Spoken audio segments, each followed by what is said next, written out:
Om Sai Ram. This is Sai Satcharitra, chapter 18 and 19. This chapter covers the following: the stories of Mr. Sathe and Mrs. Deshmukh, encouraging good thoughts to fruition, variety in Upadesh, a slanderer is corrected, and remuneration for labor. In the last two chapters, Hemadpant described how a rich gentleman aspiring for quick Brahma-Jnana was treated by Baba. And now in these two chapters, he describes how Hemadpant was accepted and blessed by Baba, how Baba encouraged good thoughts and fructified them, and gives his teachings regarding self-improvement, slander, and remuneration for labor. Preliminary: it is a well-known fact that the Sadguru looks first at the qualifications of his disciples and then gives them suitable instructions without unsettling their minds in the least. And he leads them on towards the goal of self-realization. In this respect, some say that what the Sadguru teaches or instructs should not be divulged to others. They believe that these instructions become useless if they are published. This view is not correct. The Sadguru is like a monsoon cloud. He pours down profusely his nectar-like teachings. These we should enjoy and assimilate to our heart's content, and then serve others with them, without any reserve. We should apply this rule not only to what he teaches us when we are awake, but to the visions he gives us in our dreams.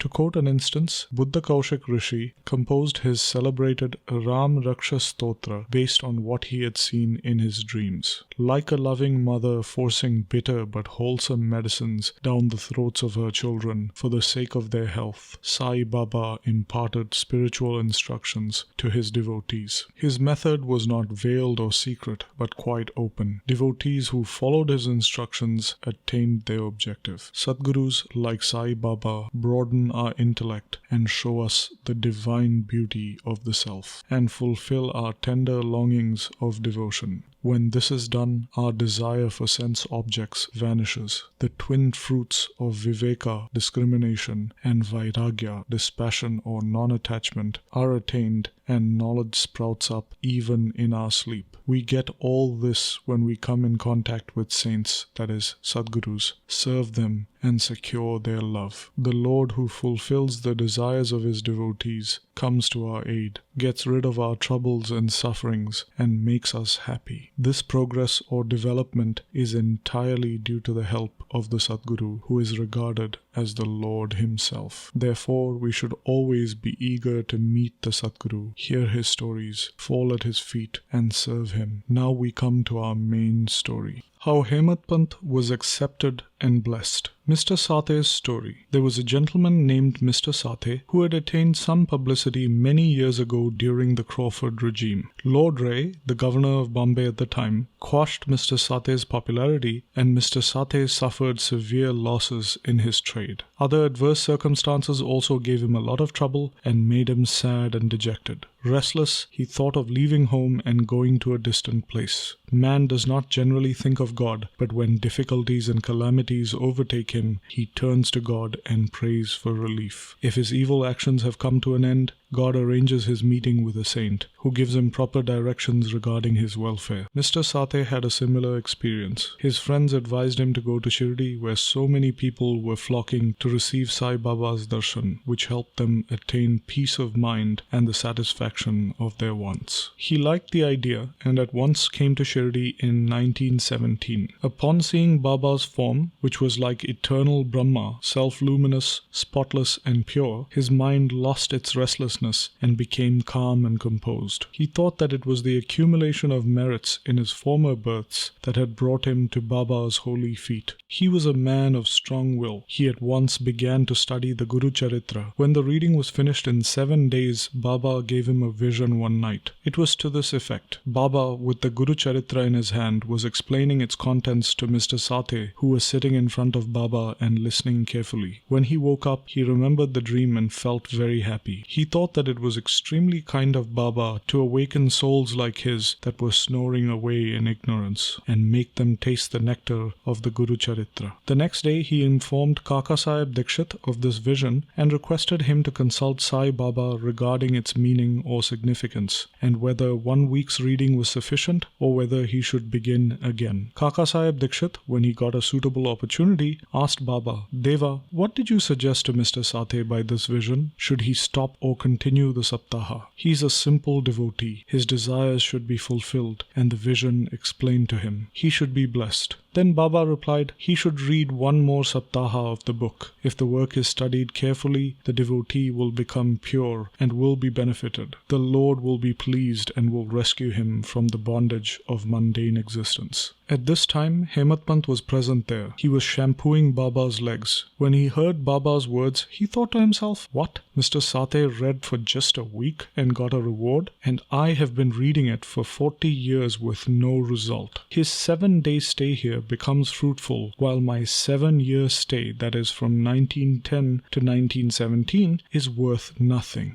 Like a chatak bird, I am always waiting for the merciful cloud, Baba, to pour its nectar on me and bless me with his instructions. No sooner did this thought cross his mind that Baba knew what Hemadpant was thinking. It was the experience of Baba's devotees that Baba read and understood all their thoughts, and that he suppressed the negative thoughts and encouraged the good ones. Having read Hemadpant's mind, Baba at once asked him to get up, go to Shama, that is Madhavrao Deshpande, get 15 rupees as dakshina from him, sit and chat with him for a while, and then return. Mercy dawned in Baba's mind, and so he issued this order. And who could disobey Baba's orders? Hemadpant immediately left the masjid and went to Shama's house. Shama had just bathed and was wearing a dhotar. He came out and asked Hemadpant, how is it that you are here now? It seems that you have come from the masjid. Why do you look restless and dejected? And why are you alone? Please sit and rest while I do my worship. In the meanwhile, please help yourself to panvida, that is leaves with betel nuts, and let us have a pleasant chat. After saying this, he went inside and Hemadpant sat alone in the front veranda. He saw a well-known Marathi book named Nath Bhagwat on the windowsill. This is a commentary by the Saint Eknath on the 11th chapter of the bigger Sanskrit work, the Bhagwat. At Baba's suggestion, Bapu Sahib Jog and Kaka Sahib Dikshit read daily in Shirdi the Bhagavad Gita with its Marathi commentary named Bhavarata Deepika or Jnaneshwari, a dialogue between Krishna and his devotee and friend Arjuna, Nath Bhagwat, a dialogue between Krishna and his servant devotee Uddhava, and also Eknath's other big work, Bhavarata Ramayana. When devotees came to Baba and asked him certain questions, he sometimes answered them in part and asked them to go and listen to the readings of the above mentioned works, as these are the main treatises of Bhagavad Dharma. When devotees went and listened, they got full and satisfactory replies to their questions. Hemadpant also used to read daily a few portions of the book Nath Bhagwat. That day, he had not completed the daily portion of his reading, but had left it unfinished in order to accompany certain devotees who were going to the masjid. When he took the book from Shama's windowsill and casually opened it, he found, to his surprise, that the unfinished portion turned up. He thought that Baba had sent him very kindly to Shama's house to enable him to complete his daily reading. So he went through the unfinished portion and completed it. As soon as this was over, Shama, after performing his worship, came out and the following conversation took place between them. Hemadpant, I have come with a message from Baba. He has asked me to return with 15 rupees as dakshina from you, and also to sit with you for a while, have a pleasant chat, and then return to the masjid with you. Shama, rather surprised, I have no money to give. Please take my 15 namaskaras or bows in lieu of dakshina. Hemadpant, all right, your namaskaras are accepted. Now let us chat for a while. Tell me some stories and leelas of Baba which will destroy our sins. Then sit here for a while. Wonderful is the leela of this god, Baba. You know it already. I am a village rustic, while you are an enlightened citizen. You have seen some leelas since you came here. How could I describe them to you? Well, eat the panvida while I go in and get dressed. In a few minutes, Shama came out and began talking to Hemadpant. Hemadpant. He said, "The Leela of this god or Baba is inscrutable. There is no end to his Leelas. Who can really see them? He plays with his Leelas and yet he is unaffected by them. What do we rustics know? Why does Baba not tell stories himself? Why does he send learned men like you to fools like me? His ways are inconceivable. I can only say that they are not human." With this preface, Shama added, "I now remember a story which I shall relate to you. I know it personally. As a devotee is resolute and determined, so is Baba's immediate response. Sometimes Baba puts the devotees to severe test and then gives them Upadesh or instructions. As soon as Hemadpant heard the word Upadesh, a flash of lightning crossed through his mind. He at once remembered the story of Mr. Sathe's Guru Charitra reading and thought that Baba might have sent him to Shama in order to bring peace to his restless mind. However, he curbed this feeling and began to listen to Shama's stories. They all showed how kind and affectionate Baba was to his devotees. Hemadpant began to feel a sort of joy while hearing them. Then Shama began to tell the following story. Mrs. Radhabai Deshmukh's story. There was an old woman named Radhabai. Upon hearing of Baba's fame, she came to Shirdi with the people of Sangamner. She received Baba's darshan and was very satisfied. She loved Baba dearly and resolved in her mind that she would accept Baba as her guru and get some Upadesh or spiritual advice from him. She knew nothing else. She was determined to fast herself unto death until Baba accepted her and gave her some Upadesh or mantra. She stayed in her lodging and stopped eating any food or drinking water for 3 days. I was frightened by this ordeal of the old woman and interceded with Baba on her behalf. I said, "Deva, what is this that you have started? You drag so many people here. You know that old lady. She is very obstinate and depends on you entirely. She has resolved to fast unto death if you don't accept and instruct her. If anything worse happens, people will blame you and say that Baba did not instruct her and she thus met her death. So please have some mercy on her, bless her and instruct her." On seeing her determination, Baba sent for her and changed her mind by addressing her as follows.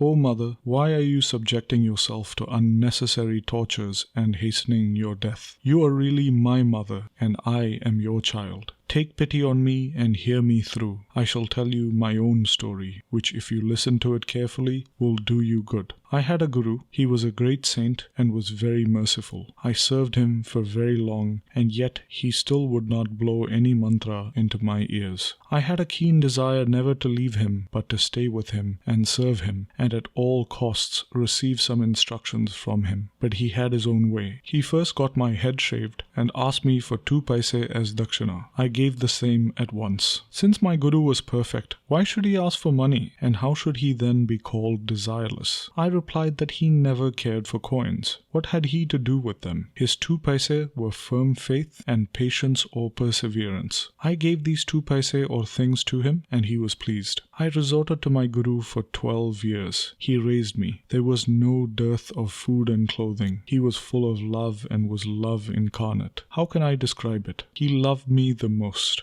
Rare is a guru like him. When I looked at him, he seemed as if he was in deep meditation, and then we were both filled with bliss. Night and day I gazed at him with no thought of hunger and thirst. Without him, I felt restless. I had no other object to meditate on or any other thing than my guru to attend to. He was my sole refuge. My mind was always fixed on him. This is 1 paise of the dakshina. Saburi, that is patience or perseverance, is the other paise. I waited patiently and very long on my guru and served him. This saburi will ferry you across the sea of mundane existence. Saburi is the manliness in man. It removes all sins and afflictions, gets rid of calamities in various ways, and casts aside all fear, and ultimately gives you success. Saburi is the mine of virtues and the consort of good thought. Nishta, faith, and Saburi, patience, are like twin sisters that love each other very intimately. My guru never expected any other thing from me. He never neglected me, but protected me at all times. I lived with him and was sometimes away from him, yet I never felt the want or absence of his love. He always protected me by his glance, just as the tortoise feeds her young ones, whether they are near her or away from her on the other side of the river bank. O mother, my Guru never taught me any mantra, then how can I blow any mantra into your ears? Just remember that the Guru's tortoise-like loving glance gives us happiness. Do not try to get a mantra or Upadesh from anybody. Make me the sole object of your thoughts and actions, and you will no doubt attain Paramartha, the spiritual goal of life. Look at me wholeheartedly, and I in turn look at you similarly. Sitting in this masjid, I speak the truth and nothing but the truth. No sadhanas or proficiency in the 6 shastras are necessary. Have faith and confidence in your Guru. Believe fully that the Guru is the sole actor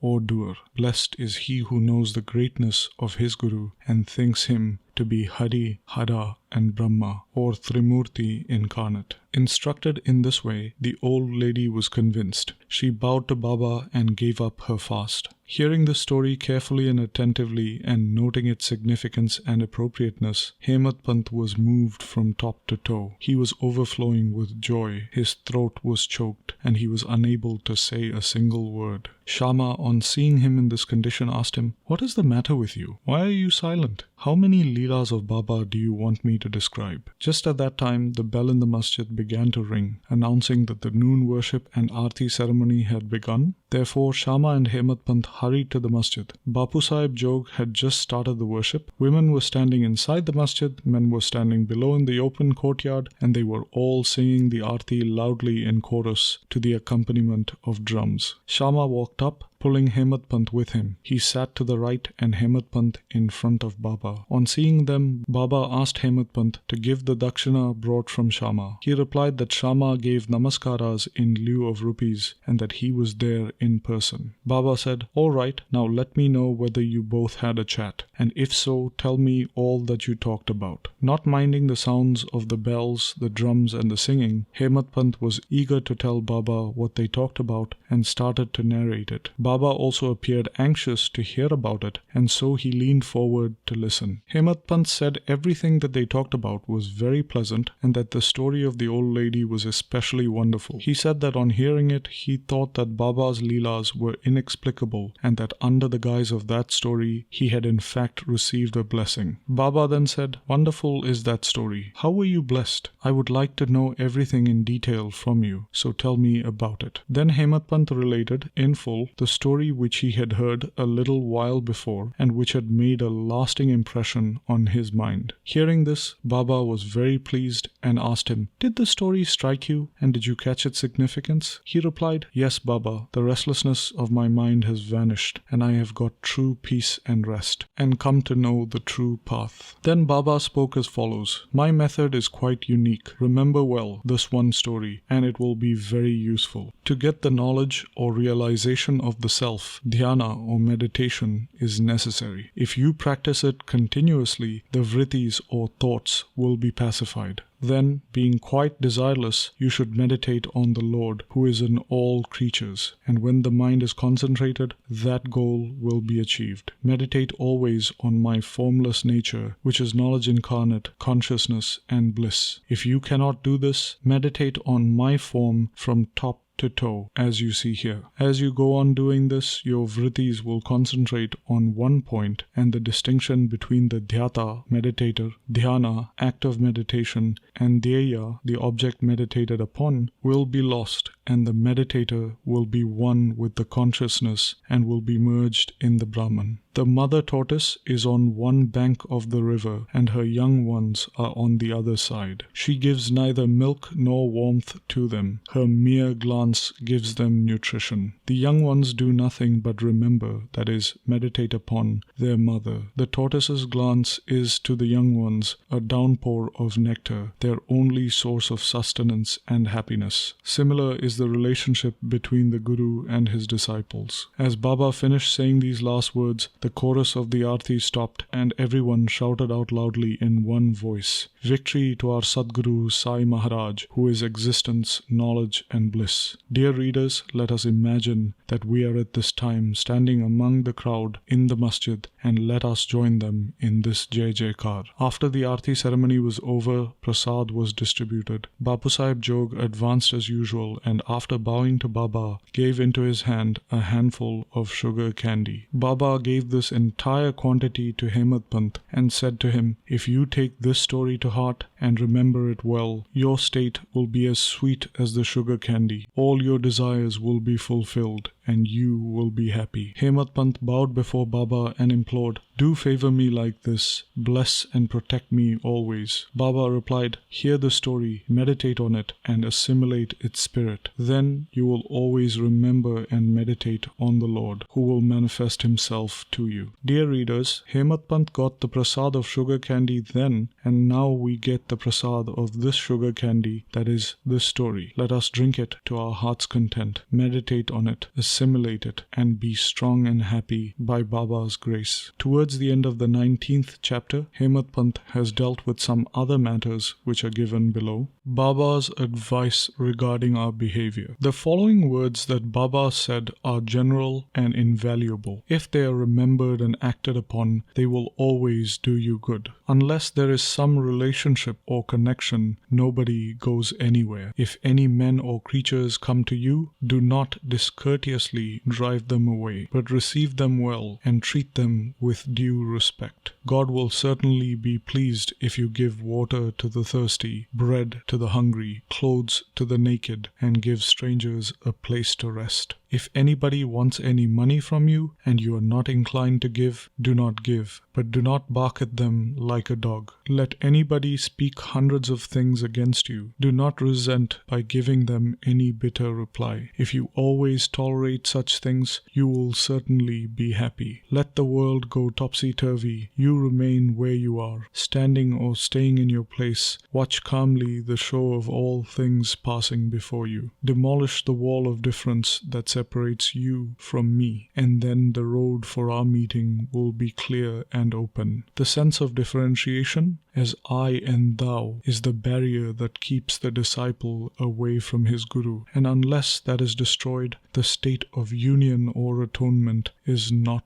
possible. Allah Malik, God is the sole proprietor. Nobody else is our protector. His method of work is extraordinary, invaluable, and inscrutable. His will be done, and He will show us the way and satisfy our heart's desires. It is on account of a past relationship that we have come together. Thus, let us love and serve each other and be happy. He who attains the supreme goal of life is immortal and happy, while all others merely exist. Encouraging good thoughts. It's interesting to note how Sai Baba encouraged good thoughts. You have to surrender yourself completely to him with love and devotion, and then you will see how he helps you with so many things. A saint once said that when you get a good thought immediately after awakening from your sleep, and if you cultivate the same thought during the day, your intellect will unfold and your mind will attain calmness. Hemadpant wanted to try this. On a Wednesday night, before going to bed, he thought, "Tomorrow is Thursday, an auspicious day, and the place, Shirdi, is so holy. So let me remember and chant the Ramanama, that is, the various holy names of Rama, all day." When he woke up the next morning, he remembered without any effort the name of Rama and was very pleased. Then, after finishing his morning duties, he went to see Baba with flowers. When he left Dikshit's Wada and was passing by Bhuti's Wada, that is the present Samadhi Mandir, he heard a beautiful song that was being sung in front of Baba in the masjid by Aurangabadkar. The song was Guru Kripanjan Payo Mere Bhai by Eknath, in which Eknath says that he got bliss in the form of the Guru's grace, which opened his vision and made him see Rama in his dreams and everywhere. There were so many songs, and yet why was this particular song chosen by Aurangabadkar? Is this not a miracle arranged by Baba to feed Hemadpant's desire to sing Ramanama all day? All saints agree on and stress the efficacy of chanting God's name. It is effective in fulfilling devotees' ambitions and in protecting and saving them from all calamities. Variety in Upadesh, a slanderer is corrected. Sai Baba required no special place or time to give instructions. Whenever any occasion demanded it, he gave them freely. Once it so happened that a devotee reviled another behind his back. Forgetting his merits, he dwelt on the faults of his brother and spoke so sarcastically that those who heard him were disgusted. Generally, we see that people have a tendency to scandalize others unnecessarily, and this brings on hatred and ill will. Saints see scandal in another light. They say that there are various ways of cleansing or removing dirt, but a scandalmonger has a way of his own. He removes the dirt or faults of others by his tongue. Thus, in a way, he obliges the person whom he reviles, and for this he is to be thanked. Sai Baba had his own method of correcting the scandalmonger. He knew by his omniscience what the slanderer had done, and when he met him at noon near the Lendi, Baba pointed out to him a pig that was eating filth near the fence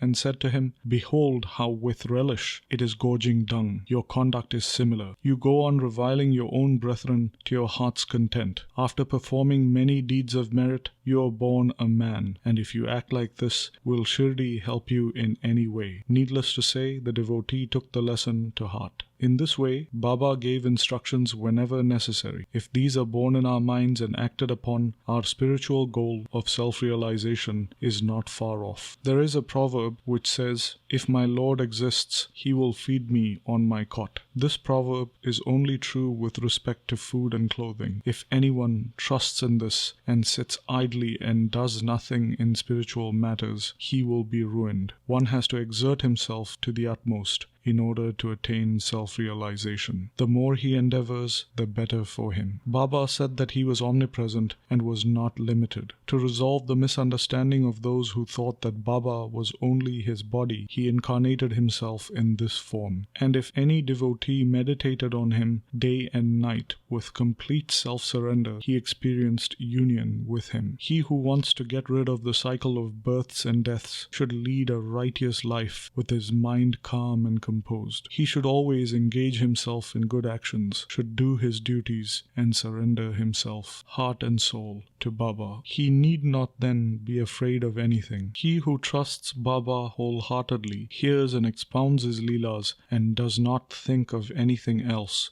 is sure to attain self-realization. Baba asked many to remember his name and to surrender to him, but to those who wanted to know who they were, he advised Shravanam, study, and Mananam, meditation. To some, he advised remembering God's name, to others hearing his leelas, and to some the worship of his feet, while to others reading and studying Adhyatma Ramayana, Jnaneshwari, and other sacred scriptures. He made some sit near his feet, while he sent some to Kandoba's temple, and to others he advised the repetition of the 1,000 names of Vishnu, and to some the study of Chanda Yoga Upanishad and the Gita. There were no limits or restrictions to his instructions. To some he gave them in person, and to others through visions in their dreams. To one addicted to alcohol, he appeared in his dreams, sat on his chest, pressed on it, and only let him go after the devotee promised not to touch liquor anymore. To some he explained mantras like Gurur Brahma in their dreams.